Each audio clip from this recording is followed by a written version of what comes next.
Utba শাইবার Abu জেহেলরা আল্লাহ পাক রব্বুল আলামিন বরদাস্ত করলেন না, সঙ্গে সঙ্গে আয়াতে কারিমা সূরা বাকারা 23 নম্বর আয়াত নাযিল করে দিলেন। আল্লাহ পাক রব্বুল আলামিন বলছে, ইন কুনতুম ফি রাইবিন মিম্মা নাযালনা আলা আবদিনা ফাতু বিসূরাতিন। আল্লাহ পাক রব্বুল আলামিন বলছে, হে কাফির মুশরিকরা, তোমরা শুনে নাও, এই পবিত্র কোরআনকে যদি আমার কোরআন হওয়াতে তোমাদের সন্দেহ হয়, যেটা আমার নবী মুস্তাফা সাল্লাল্লাহু তাআলা আলাইহি সাল্লামের উপরে নাযিল করেছি, তাহলে তোমরা কাজ করো, ডেকে নাও বড় বড় বৈজ্ঞানিকদেরকে, ডেকে নাও বড় বড় সায়েন্টিস্টদেরকে, ডেকে নাও বড় বড় কবিদেরকে, ডেকে নাও বড় বড় দার্শনিকদেরকে, এবং এক কথায় এক আল্লাহ ছাড়া সারা পৃথিবীর মানুষকে ডেকে নাও। আর তোমাদেরকে এই পুরো কোরআন আনতে হবে না, শুধুমাত্র এই কোরআনের একটা সূরা তোমরা এনে দেখাও, আমি আল্লাহ পাক রব্বুল আলামিন মেনে নেব। এটা আমার কোন আল্লাহ তাআলার কিতাব নয়। মুআজ্জাজ সামিনে ইকরাম, আল্লাহ পাক রব্বুল আলামিন বললেন, তোমরা যে সত্য হও তোমাদের কথাতে, তোমরা পুরো কোরআন আনতে হবে না, শুধুমাত্র একটা কোরআনের আয়াত তোমরা বানিয়ে দেখাও, কোরআনের সূরাটা বানিয়ে দেখাও, আমি আল্লাহ তাআলা মেনে নেব। মুআজ্জাজ সামিনে ইকরাম, আল্লাহ পাক রব্বুল আলামিন 24 নম্বর আয়াতে আরো আল্লাহ তাআলা বললেন যে, ইল্লাম তাফআলু ওয়া লান তাফআলু ফাত্তাকুন নারাল্লাতী ওয়াকুদুহান নাসু ওয়াল হিজারাতু উইদ্দাত লিল কাফিরিন। আল্লাহ পাক রব্বুল আলামিন বললেন, তোমরা যদি সত্য হও তাহলে কোরআনের সূরাটা বানিয়ে দেখাও। ও মুআজ্জাজ সামিনে ইকরাম, আল্লাহ চ্যালেঞ্জ করলেন, তার সঙ্গে এটাও বলে দিলেন যে তোমরা কখনো কখনো আনতে পারবে না। জোরে বলো সুবহানাল্লাহ। যদি তোমরা আনতেই না পারো, তাহলে ভয় করো সেই দিনকে, যেই দিনে মানুষকে জ্বালানি হিসাবে জাহান্নামের আগুনকে জ্বালানো হবে। জোরে বলো সুবহানাল্লাহ। তোমরা কাজ করো, সমস্ত পৃথিবীর মানুষ মিলে তোমরা একটা কোরআনের আয়াত কিংবা একটা কোরআনের সূরা তোমরা এনে দেখাও। সমস্ত মক্কাবাসীরা চ্যালেঞ্জ অ্যাকসেপ্ট করলো, গ্রহণ করলো, সবাই মিলে চেষ্টা করলো কোরআনকে বানাতে, কিন্তু কেউ পারল না, কেউ পারল না। আজ অব্দি কেউ শুনেছেন যে কোরআনের মতো একটা সূরা কেউ রচনা করেছে? পেরেছে? আজ অব্দি পারেনি, কাল কিয়ামত পর্যন্ত পারবে না। কেন? কি কারণে? কিসের জন্য?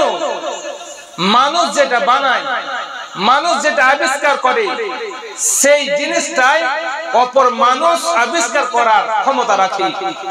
যেমন বড় বড় বিজ্ঞানীরা, তারা ট্রেন আবিষ্কার করেছে, আজ সারা বিশ্বে ট্রেন চলছে। মানুষ আবিষ্কার করেছে প্লেন, সারা বিশ্বের মানুষ প্লেন তৈরি করছে।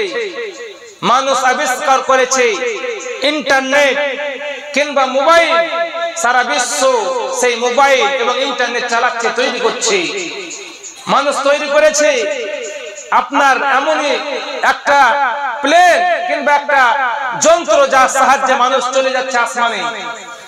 আজ বিশ্বের মধ্যে নাসার বিজ্ঞানীরা যখন আবিষ্কার করলো যন্ত্র, আর চাঁদের মধ্যে চলে গেল, চারিদিকে হই হাল্লা, কেউ কথার কাম নাই, সবাই ব্যস্ত, সবাই দেখছে যে এই চাঁদে মানুষ চলে গেছে।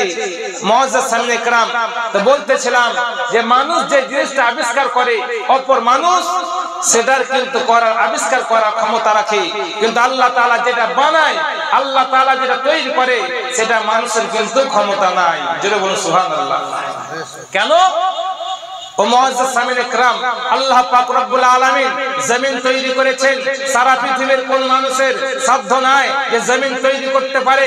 আল্লাহ তাআলা বানিয়েছেন আসমানকে, সারা পৃথিবীর মানুষের কোনো আসমান করার ক্ষমতা নাই। আল্লাহ তাআলা তৈরি করেছে চন্দ্র সূর্য নক্ষত্রকে, সারা পৃথিবীর মানুষের কোনো সাধ্য নাই যে চন্দ্র সূর্য গ্রহ তারাকে তারা বানাতে পারে। আল্লাহ পাক রব্বুল আলামিন চাঁদি, সোনা, এই ধরনের লোহা আল্লাহ তাআলা ধাতু তৈরি করেছে। আজ কোন সায়েন্টিস্ট তৈরি করতে পারে না, চাঁদের সোহা কিংবা অন্যান্য জিনিসকে তারা আবিষ্কার করতে পারে না। ও মুআজ্জাজ সামিনে ইকরাম, আমার আল্লাহ পাক রব্বুল আলামিন বলে, আমি আল্লাহ তাআলা মানব জাতিকে তৈরি করেছি, সারা বিশ্বের বিজ্ঞান মেলে মানুষকে কেউ তৈরি করতে পারে না।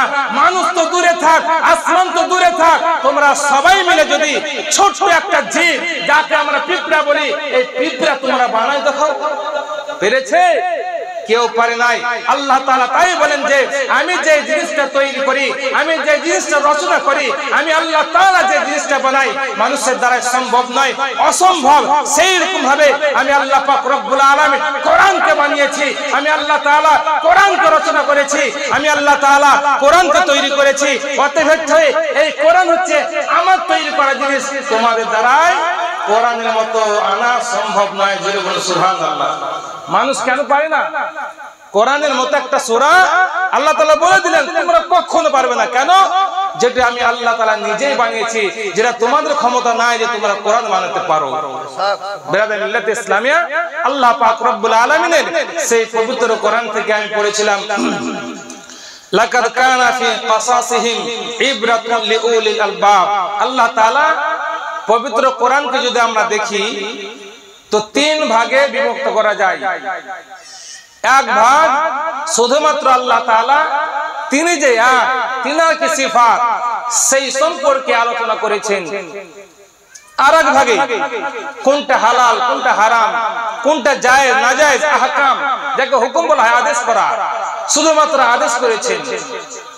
আর একটি ভাগে তিনি শুধুমাত্র কিসসা কাহিনী দিয়েছেন আর অন্যান্য নবীদের, যাতে করে মানুষ সেই কিসসা কাহিনী শুনে জ্ঞান অর্জন করতে পারেন।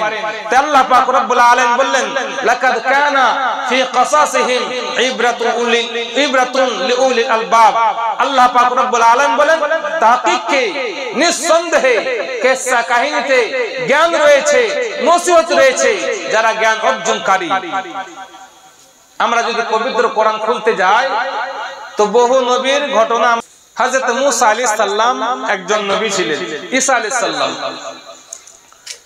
ঈসা আলাইহিস সালামকে রূহুল্লাহ বলা হয়, যার কারণে যারা খ্রিস্টান রূহুল্লাহ অর্থাৎ আল্লাহ, রূহ অর্থাৎ আল্লাহ, ঈসা আলাইহিস সালামকে তারা আল্লাহ বলে মানে। ঈসা মসিহ কিংবা যীশু খ্রিস্ট তারা বলে। ঈসা আলাইহিস সালাম আল্লাহ তাআলা ওনাকে এত ক্ষমতা দান করেছিলেন যে উনি মানুষকে অন্ধ যারা ছিল তাদেরকে হাত বুলে দিতেন, কিংবা যে আসায় মুসা ও ঈসা ছিলেন সেই লাঠির দ্বারাতে বুলে দিতেন তো সেই অন্ধ ভালো হয়ে যেত। এমনকি এমন মুর্দাকে পর্যন্ত জিন্দা করে দিয়েছেন। জোরে বলুন সুবহানাল্লাহ। ঈসা আলাইহিস সালাম একটা সফরে বার হলেন, তো রাস্তার মধ্যে এক ইহুদি সঙ্গ লাভ করলো। বলছে হুজুর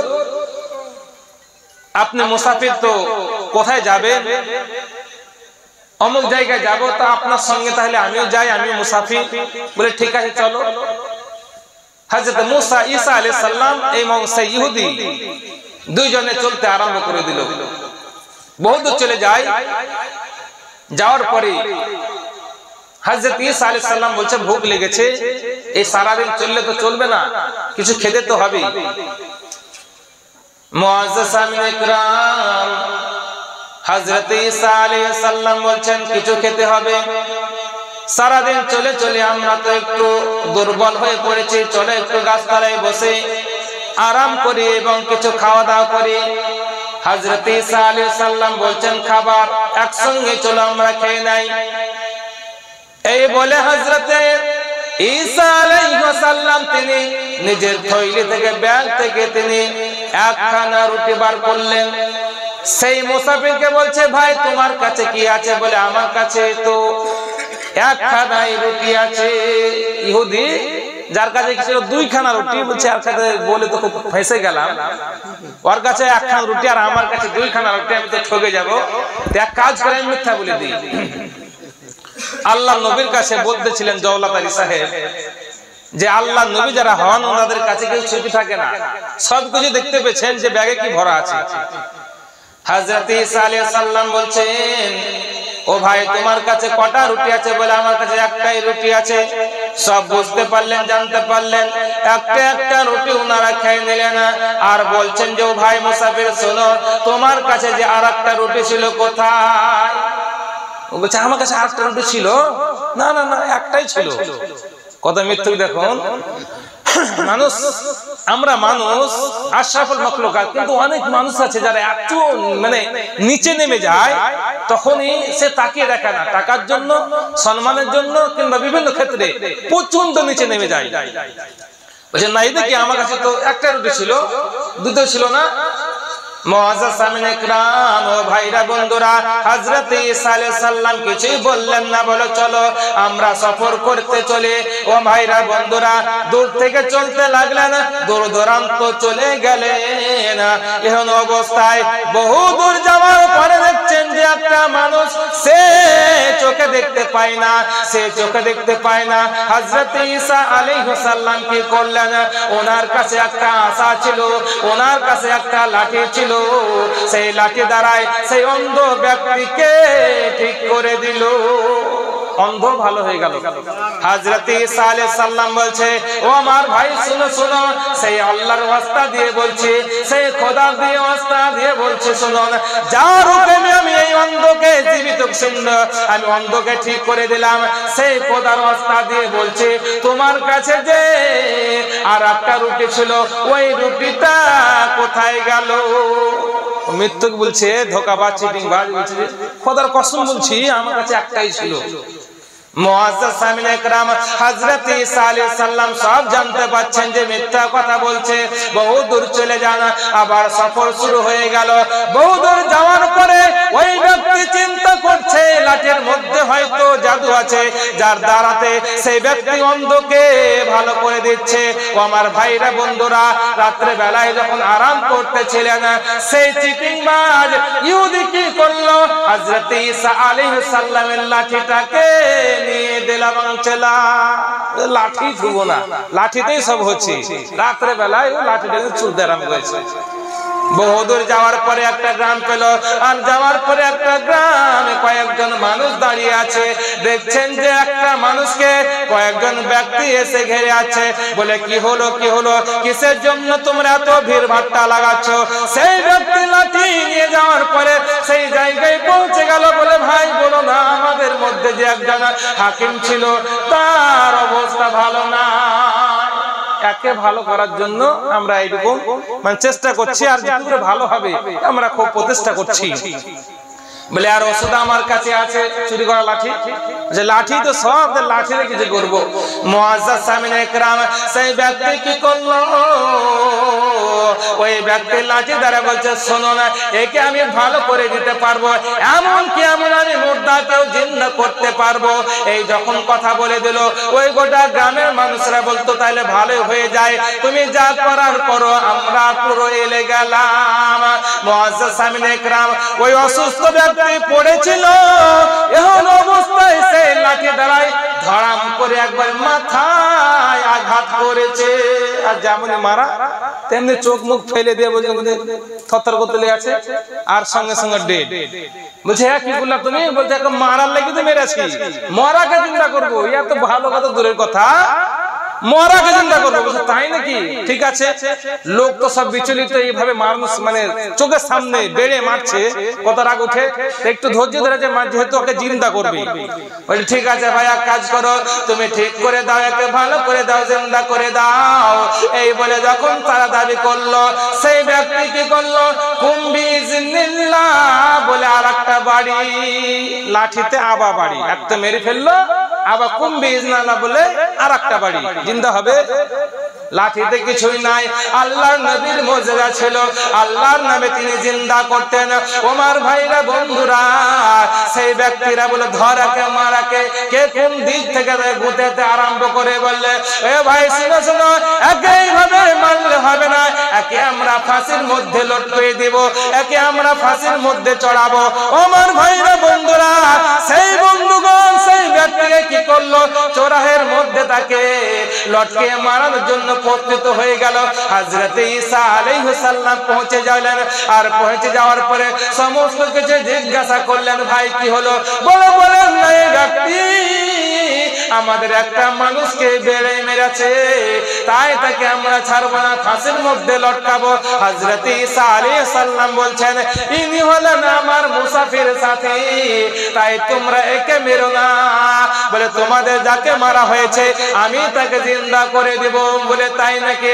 বলে হ্যাঁ হ্যাঁ হ্যাঁ, আমি তাকে জিন্দা করে দেব। বলে যদি তুমি ঠিক করতে পারো তাহলে তোমার এই ব্যক্তিকে ছেড়ে দিব। ঠিক যদি করতে পারো তাহলে ছেড়ে দেব। ঠিক আছে। হযরত ঈসা আলাইহিস সালাম কুম বিইজনিল্লাহ যেমন বললেন, সঙ্গে সঙ্গে সেই মৃত ব্যক্তি জিন্দা হয়ে গেলেন। জোরে বলে সুবহানাল্লাহ। মৃত ব্যক্তি জিন্দা হয়ে গেল। সেই হযরত ঈসা আলাইহিস সালাম বলছেন, ও ভাই শোনো শোনো, আল্লাহ পাক রব্বুল আলামিনের নামে তোমায় যে মুর্দাকে জিন্দা করলাম, সেই নামে তোমাকে বলি ভাই, তোমার কাছে যে রুটিটা ছিল আর একটা রুটি কোথায়? বলছে ওই খোদার কসম করে বলছে ভাই, আমার কাছে একটাই রুটি ছিল। আমার ভাইরা বন্ধুরা, ও ফাঁকতলে কিন্তু যে রুটিটা ছিল একেবারে লুকিয়ে লুকিয়ে খেয়ে ফেলেছে, আর কিন্তু ব্যাগে রুটি নাই। আমার ভাইরা বন্ধুরা ও মুআজ্জাজ সামিনে کرام, হযরত ঈসা আলাইহিস সালাম আবার সফর শুরু করে দিলেন। দূরান্ত দূর যাওয়ার পরে হযরত ঈসা আলাইহিস সালাম চিন্তা করছে, এই সোজা হালে সোজা কথা বলবে না, সত্য কথা বলবে না, মিথ্যা কথাই সে বলে যাবে। তার জন্য ঈসা আলাইহিস সালাম চলতে চলতে দেখছেন যে রাস্তার মধ্যে তিনখানা সোনার ইট পেলে, তিনখানা সোনার ইট। সঙ্গে সঙ্গে হযরত ঈসা আলাইহিস সালাম দুইখানা বললে, তোমার একখানা আর আমার একখানা, দুইখানা ইট। আর এই ইট খান আর যে রুটিটা খেয়েছে, আর একটা যে রুটি ছিল সেই রুটিটা ওর, মানে সেই রুটি যে খেয়েছে তার জন্য ইটটা। সঙ্গে সঙ্গে সেই ব্যক্তি বলছে, ভাই ওই রুটিটা আমি খেয়ে ফেলাম। কেমন লাগে এবার বলেন? এতক্ষণ ধরে খোদার অবস্থা মরাকে জিন্দা করলেন, সেই সময় বললো না, এখন মানে ইটটা পাওয়ার লাগি বলছে সেই রুটিটা আমি খেয়েছিলাম। হযরত ঈসা আলাইহিস সালাম কি করলেন? তিনটা রূপ মানে ইট, সোনা ইট বলে যাও তোমার এই দৌলত নিয়ে থাকো। আল্লাহ পাক রব্বুল আলামিন বরদাস্ত করলেন না, হে তোমার নবী বান্দারে তোমরা শোনো, আমি আল্লাহ পাক রব্বুল আলামিন তোমাদেরকে পরীক্ষা করার জন্য মাল দিয়েছি, এই পরীক্ষা করার জন্য তোমাদেরকে দারিদ্রতা দিয়েছি, পরীক্ষা করার জন্য তোমাদেরকে অসুখ বিসুখ দিয়েছি। তোমরা সর্বদাই পরীক্ষায় পাস করবে, আল্লাহ শুকরিয়া আদায় করবে।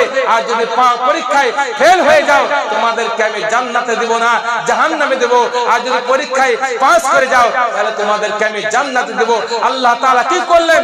সেই লোভীকে, সেই চিটিংবাজকে, মিথ্যুককে সোনা সহ জমিনের মধ্যে ধসিয়ে দিলেন। জোরে বলুন সুবহানাল্লাহ।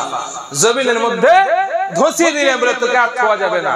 এই বাড়ি বুঝি লাঠির বাড়ি, সবটা চলে গেল। একটা ঘটনা বুঝলেন, গ্রামের একটা ছেলে ছিল খুব বদমাইশ, তো বাড়িতে কেউ ওকে দেখতে পারে না, বাড়িতে গ্রামবাসী কেউ দেখতে পারে না। তো এক কাজ করেছে, গ্রাম ছেলে বলছে যেদিকে তুই চোখ যাবে সেদিকেই যাবো। বহু দূর চলে যায়, তো একটা ডাক্তারের পাল্লায় বলছে যে কোথায় বাড়ি, যে বীরভূম জেলায়। কোথায় যাবে বলে কোনো দিশা নাই, বাড়িতে রাগ করে চলে এসেছি, আমি কোথায় যাব কি করবো আমি কিছু জানি না। ঠিক আছে, তা এক কাজ করো, বহু দিনকার ঘটনা বুঝলেন, আগেকার মানুষের যুগের ঘটনা। এক কাজ করে, আমি ডাক্তারি করি, তো আমি যেখানে যাবো ব্যাগটা একটু বহেও, তোমাকে খেতে মেতে সবই দেবো। তাই নাকি? খুব ভালোই হয়, থাকতে জায়গা আর কিছু পয়সা এবং খাওয়া দাওয়া তো খুব ভালো হয়। বহুদিন ধরে থাকে আর ওই ডাক্তারি ব্যাগ কিন্তু বহায়। একদিন দেখছেন যে একটা বেয়াল খেয়ে নিয়েছে, মোটা হয়ে গেছে, গলায় আটকে গেছে, মানে বাইরে আসছে না আর ভিতরে যায় না। তো সঙ্গে সঙ্গে দেখতে পাই সেই ডাক্তারকে, উটওয়ালা, যে ভাই দেখেন আপনি ডাক্তার ভালো হলো, এমন উটটা কি হয়েছে, একটা মোটা হয়ে আছে, কিছু বুঝতে পারছে না কি হয়েছে, তো একটু ভালো করে দেন তো। হাত লাগে, ডাক্তার বাবুর হাত লাগে, সবকিছু দেখতে পারে নাকি? আমার মায়েরা জানতে পারেন যে ডাক্তারদের এত অভিজ্ঞতা, হাত লাগিয়ে কদিনকার পেটে বাচ্চা আছে সবকিছু বলতে পারে, এত অভিজ্ঞতা তাদের, তাতে এত ক্ষমতা, স্মরণ শক্তি, যে হাত লাগিয়ে বলে দিল ক মাসের কদিনের বাচ্চা পেটের মধ্যে আছে। তা হাত লাগে, ডাক্তার বলছে যে ঠিক আছে, একটা লাঠি নিয়ে এসো। একটা লাঠি নিয়ে এসে দিচ্ছেন, তো একটা লাঠির দ্বারা ঠুক করে যেমন একটা বাড়ি দিয়েছে, ব্যাগটা কিন্তু ভেঙে গেছে। আর যেমন ভেঙে যাওয়া, ব্যাগটা চলে গেছে ভিতরের দিকে। এই ব্যাগওয়ালা যে গ্রাম থেকে পালিয়ে এসেছিল রাগ করি, এত সোজা ডাক্তারি, তে আর মানে ফোড়া মোটা জিনিস হলে পরে আর ওষুধ আমি জেনে নিলাম। বহুদিন পরে বুঝলেন বাড়ি এসেছে, যেমন বাড়িতে এসে অমুক ছেলে ছিল না, বহুদিন পরে বাড়ি এসছে, গোটা গ্রামের লোক ভেঙে বলছে, সবাই এসে হাজির। দেখছেন যে সবাই এসে কিন্তু বাড়ির মোড়লের স্ত্রী কিন্তু আসে নাই। যে ভাই সবাই তো এলো, তো মোড়ল বাবু চাচা আপনি তো এসেছেন, তো চাচি কোথায়? চার বলো না বাবা, এই তোমার চাচি কি জি হয়েছে, মানে গলাতে একবারে ফুলে আছে, কলকাতায় এদিকে ওদিকে সব কিছু ডাক্তার দেখালাম, ভালো আর হয় না। বলছে তাই নাকি? তো তুমি এতদিন ধরে কি করছিলে? বলে আমি ডাক্তার হয়ে এসেছি। বলে তাই নাকি? ভালো কথা, আমাদের গ্রামে ডাক্তার নাই, শহরে দূর দূরান্তে যেতে হয়, তো ভালো করে গ্রামের ছেলে তোমাকে চেক আপ করাবো। তো তাই কি তোরা এক কাজ করো, আমার স্ত্রী পারে না, তো তুমি একবার দেখাবে। তাই চলো। এবার গিয়ে দেখছি হ্যাঁ টিউমার হয়েছে গলার মধ্যে, ভালো হয়নি। বলছি আরে ডাক্তার আমি শিখে এসেছি। বলছে তাই নাকি? ভালো কথা, তাই কাজ করো, তাহলে ট্রিটমেন্ট করো। এবার ট্রিটমেন্ট করতে গিয়ে দেখছে যে বলছে যে ট্রিটমেন্ট আছে একটাই, একটা লাভ না নাই কিংবা লাঠি, যে লাভ না বা কি করবা, যে এটা দেন কেন তাড়াতাড়ি দেন। এবার যদি লাভ না পেলে তাকে চালা কাটবে আসে, যে এটা হবে, যে হ্যাঁ এতে চলবে। ঠুক করে ধরে ওই লাভ মানে চালা কাট নিয়ে যেমন গলায় ধরাম একটা বাড়ি দিয়েছে, বেল ভাঙবে, বেল তো ভাগে নাই মুসলমান, সঙ্গে সঙ্গে টিউমারটা ফেটে গেছে। আর যেমন ফেটে যাওয়া সঙ্গে সঙ্গে সেই চাচি যে মোড়লের স্ত্রী ছিল সঙ্গে সঙ্গে ডেট হয়ে গেছে। তো অল্প বিদ্যা ভয়ঙ্কর বেশি, আর অল্প ডাক্তারিতে আমাদের রিস্ক আছে বেশি। একটা শুনে ঘটনা বুঝলেন, কে সিজার করার সময় থাকতো সব সময় কুচিদুর এলাকাতে, মানে বেলেট নিক না কিনি বিনা অক্সিজেনে বিনা বাড়িতে ওই সিজার করতে গেছিল, মারা যায়, গ্রামবাসী তাকে ফাইন করে। তো এই ধরনের ডাক্তার আছে। তো বেরাদার মিল্লাত ইসলামিয়া বলার উদ্দেশ্য হলো এটাই যে আমরা যারা ডাক্তারি ভালো তাদের কাছে আমরা চেক আপ করবো। এক বুড়ি বুঝলেন ওই মক্কা শহর থেকে সব পুটলি পাটলায় বেঁধে ও কিন্তু মক্কা শহর ছেড়ে পালাচ্ছে। আল্লাহ নবী সাল্লাল্লাহু আলাইহি ওয়াসাল্লাম সেই রাস্তা দিয়ে যাচ্ছিলেন। তো যে বুড়ি মা এই ভারী পুটলি কোথায় যাবা? বলছে বাবা বলো না, একজন মোহাম্মদ নামে মক্কা নগরে নবী বলে দাবি করে, যে কিন্তু যাকে পাই তাকে মুসলমান বানিয়ে নেয়, আমি তার কাছেও যাব না। যে সামনে যাইতে কিন্তু এমনই জাদু শিখে এসেছে সঙ্গে সঙ্গে মুসলমান হয়ে যায়, তার সামনে যাব না। তার আমি এই জন্যই মক্কা শহর ছেড়ে চলে যাচ্ছে।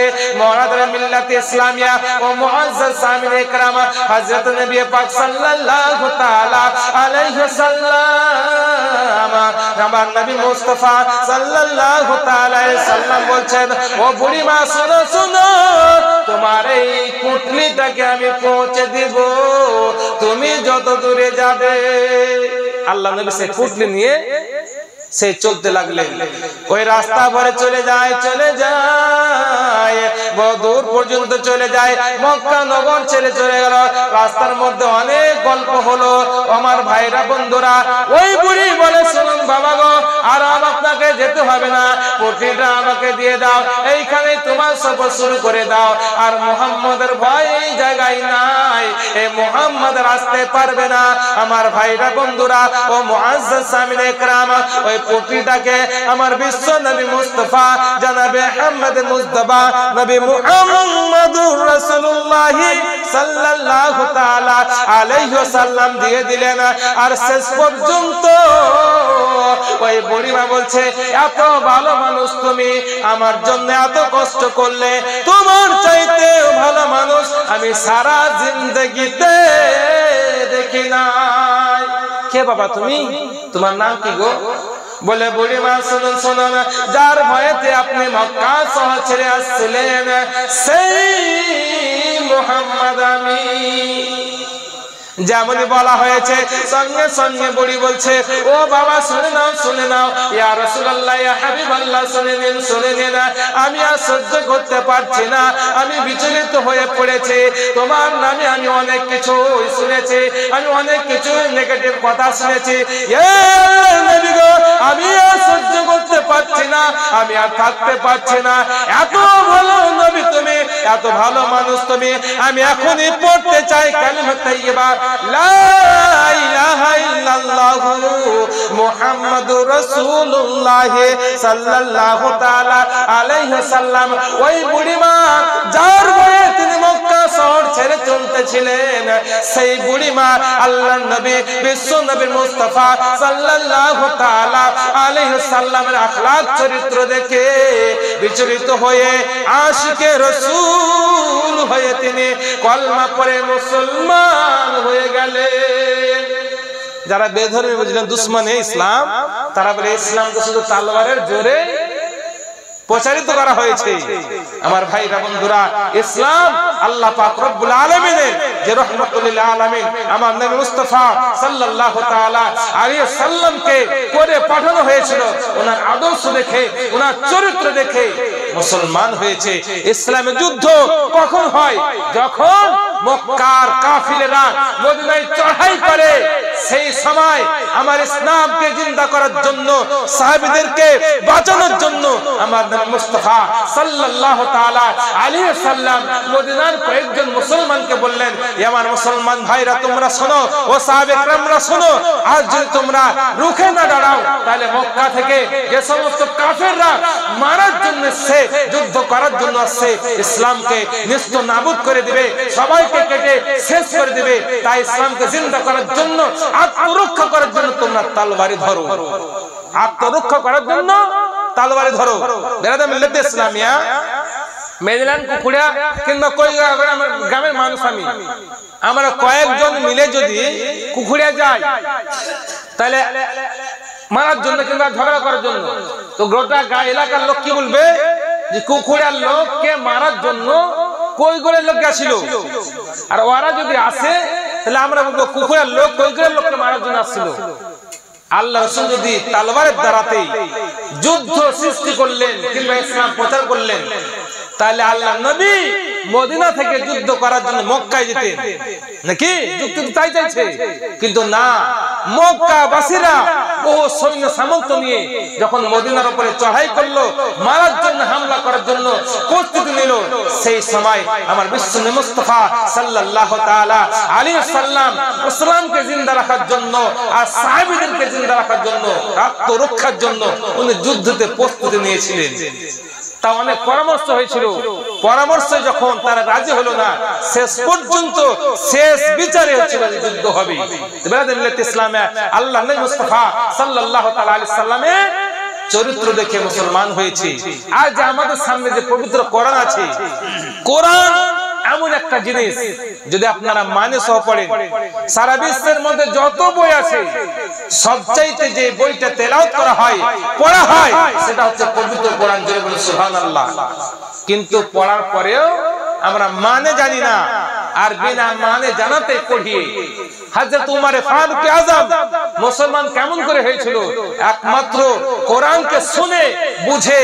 কোরআনে একটা তাসির আছে, কোরআনে এমন কথা বলা হয়েছে, যখন আপনি পড়বেন, সেই কোরআনকে পড়ার পরে, সেই মানেকে জানার পরে আপনার দিল কিন্তু চেঞ্জ হয়ে যাবে, আপনার অন্তর চেঞ্জ হয়ে যাবে, আপনি পরিবর্তন ঘটাবেন। আমার ভাইরা বন্ধুরা, সারা বিশ্বের যারা বেধর্মী, যখন তারা কোরআনকে মানে সহ পড়ছে, অনেকেই মুসলমান হচ্ছে। জোরে বলুন সুবহানাল্লাহ। মাইকেল জ্যাকসন যদিও স্পষ্ট নাই যে মুসলমান হয়েছে, কিন্তু সেও শুনেছে নাকি মুসলমান হয়েছে। মোহাম্মদ আলী বক্সার, মানে বক্সিং এর জগতে সবচেয়ে রেকর্ড করা চ্যাম্পিয়ন মোহাম্মদ আলী, আমেরিকার বাড়ি, সে মুসলমান হয়েছে কোরআনকে জানার পরে। কোরআনের ভুল ধরতে গিয়ে বড় বড় বিজ্ঞানীরা, বড় বড় সায়েন্টিস্টরা কোরআনের ভুল ধরতে গিয়ে তারা যখন কোরআন পড়েছে, মানে জানার পরে তারা মুসলমান হয়ে গেছে। আল্লাহ রাসূলের সাহাবীর চরিত্র, নবীর চরিত্র আর কোরআনের তাসিরে অনেক মুসলমান হয়েছে। একবার ছোট্ট করে একটা ঘটনা বলেই আমার বক্তব্য করব। হযরত নূহ আলাইহিস সালাম উনি এসেছিলেন কালেমা প্রচার করতে। আল্লাহর হুকুম হলো, তুমি কাশতি তৈরি করো, নৌকা তৈরি করো, আমি এদেরকে পানি এমনই দিব, সবাইকে ডুবিয়ে নিস্তনাবুদ করে দেব। তুফানে নূহ এমন হয়েছিল যে যেভাবে বন্যা এসেছিল সারা পৃথিবীকে ডুবিয়ে দিয়েছিল। এই বন্যা একবার এসেছে, কাল কিয়ামত পর্যন্ত আসবে না। আর পবিত্র কোরআনে সূরা নূহ হিসাবে একটা সূরা আছে, যেখানে নূহ আলাইহিস সালামের অনেক ঘটনা দেওয়া হয়েছে। নূহ আলাইহিস সালাম কাশতি তৈরি করলেন, কত বড়? 600 গজ লম্বা, 300 গজ চওড়া, 3 তলা। এক তলায় থাকবে পশু, চতুষ্প জানোয়ার এবং বাঘ, ভাল্লুক, গরু, ছাগল সব জোড়া জোড়া নিবে। যদি সবাইকে নাবুদ করতে মেরে দেব তো তোমরাই খালি বাঁচবা। এইভাবে আর দ্বিতীয় তালা থাকবে মানুষ, আর তৃতীয় তালায় যেটা শেষ তালা সেখানে থাকবে পারিন্দা চারিন্দা অর্থাৎ পাখিরা। এইভাবে যখন নৌকা তৈরি করলেন তো কাফের মুশরিকরা ঠাট্টা করতে লাগলো। এমনকি ওই নৌকাতে হিংসা করে তারা কি করলো, বাথরুম বানিয়ে নিল, পায়খানা পর্যন্ত করতে লাগলো। একদিনকার ঘটনা বুঝলেন, একটা বুড়ি পায়খানা করার জন্য সেই কাছ থেকে যাচ্ছে। আমার ভাইরা বন্ধুরা ও মুআজ্জাজ সামিনে کرام, আল্লাহ পাক রব্বুল আলামিনের সেই নবী হযরতে নূহ আলাইহিস সালাম আল্লাহকে বলছে, আল্লাহ পাক রব্বুল আলামিন এই যে কাজটি করার তুমি হুকুম দিয়েছিলে, আদেশ দিয়েছিলে, আল্লাহ পাক রব্বুল আলামিন এই মানুষেরা এত দুষ্টুমি শুরু করেছে, আমার কাজটির মধ্যে এরা বাথরুম পায়খানা করছে। আল্লাহ বলে তুমি চিন্তা করো না, আমি আল্লাহ তাআলা, আমি আল্লাহ পাক রব্বুল আলামিন যারা বাথরুম বানিয়ে পায়খানা করছে তোমার নৌকার উপরে, তাদের দ্বারাতে আমি পরিষ্কার করাবো। চিন্তা করো না, করতে দাও। একটা বলে বুঝলেন কদিন বা বাঁচবে তো ও হিংসা করি, নবী দুশ্মনী করি, ও যেসে বাথরুম পায়খানা করতে। আমার ভাইরা বন্ধুরা, একটা বুড়ি কি করেছে, লাঠি ধরে নৌকার মধ্যে চেপে যে আর পায়খানা করবো বলে সে বসেছে। এখন অবস্থায় বুড়ির তো ক্ষমতা এমনিতেই কম ছিল, পর কি পর পায়খানাতেই পর। আর যেমন পড়া বুঝলেন, যদি উঠে দেখছে তার কিন্তু বুড়ি নাই, একেবারে সৌন্দর্য অতিরিক্ত সুন্দর, শরীর দিয়ে মনে হচ্ছে সুগন্ধ বার হচ্ছে, আর শরীর দিয়ে মনে হচ্ছে নূর চমকাচ্ছে, আর যৌবন একটা সুন্দর নারী হয়ে গেছে। যখন এই অবস্থা দেখেছে বলছি আমি কি হয়ে গেলাম, বাড়িতে গ্রামে যখন আসছে সবাই বলছে কে তুমি এত সুন্দর, বলে আমি অমুক বুড়ি। কেউ বিশ্বাস করে না, শর্টকাটে বলি সমস্ত রকমের পরিচয় সে দিল যে আমি সেই বুড়ি। সবাই যখন মেনে নিল যে হ্যাঁ সেই বুড়ি, বলে কি করি হলো, বলে আর বলো না বলো না, আমি নূহ নবীর সেই কাছতে বাথরুম করতে গেছিলাম, পড়ে গেলাম, আর সেই সময় আমার এইরকম হয়ে গেল। আর যেমনই বলা হয়েছে সঙ্গে সঙ্গে যে গ্রামের মানুষরা ছিল প্রত্যেকটা মানুষ ওই কাস্তির দিকে দৌড়াতে আরম্ভ করেছে।